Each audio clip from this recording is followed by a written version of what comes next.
আসসালামু আলাইকুম। Penalty kick বিডির আরো একটি নতুন ভিডিওতে আপনাদের সবাইকে স্বাগতম।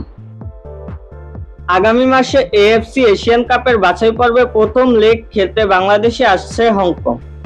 আগামী 9 অক্টোবর রাত 8টায় ঢাকা জাতীয় স্টেডিয়ামে অনুষ্ঠিত হবে এই ম্যাচটি। মাঠে বসে এই ম্যাচ দেখতে আগ্রহী সমর্থকদের জন্য বিস্তারিত সবকিছু জানিয়েছে বাফুফে। বুধবার বাফুফে ভবনে আয়োজিত সংবাদ সম্মেলনে টিকিট বিক্রি ও আয়োজনের বিষয়গুলো তুলে ধরেন কম্পিটিশন কমিটির সদস্য তাজওয়ার আউয়াল। মাঠে বসে হামজা জামালদের খেলা উপভোগ করতে দর্শকদের ন্যূনতম 400 টাকা খরচ করতে হবে। সাধারণ গ্যালারির টিকিটের সর্বনিম্ন দাম 80।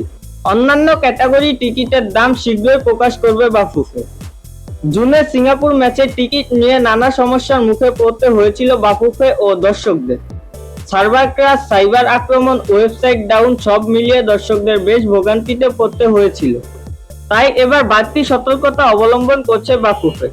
নতুন টিকেটিং পার্টনার কুইকেটের সঙ্গে এমন চুক্তি করা হয়েছে যে অনলাইনে টিকিট বিক্রির সময় কোনো সমস্যা হলে বা সার্ভার ক্র্যাশ করলে 10 লাখ টাকা জরিমানা গুনতে হবে তাদের। 28 সেপ্টেম্বর থেকে অনলাইনে টিকিট পাওয়া যাবে। এদিকে এশিয়ান কাপ বাছাইয়ে 2 ম্যাচ খেলে মাত্র 1 পয়েন্ট সংগ্রহ করে গ্রুপের তৃতীয় স্থানে অবস্থান করেছে বাংলাদেশ। সমান ম্যাচে 4 পয়েন্ট নিয়ে 2-এ হংকং। হংকংয়ের বিপক্ষে গুরুত্বপূর্ণ এই ম্যাচগুলোর প্রস্তুতি নিতে চলতি মাসের শেষ সপ্তাহে অনুশীলন শুরু করবে বাংলাদেশ দল। আর আগামী মাসের শুরুতেই দলে যোগ দেবেন হামজা চৌধুরী ও সামিদ সোম। ফুটবল নিয়ে আমাদের আজকের আপডেট এই পর্যন্তই ছিল।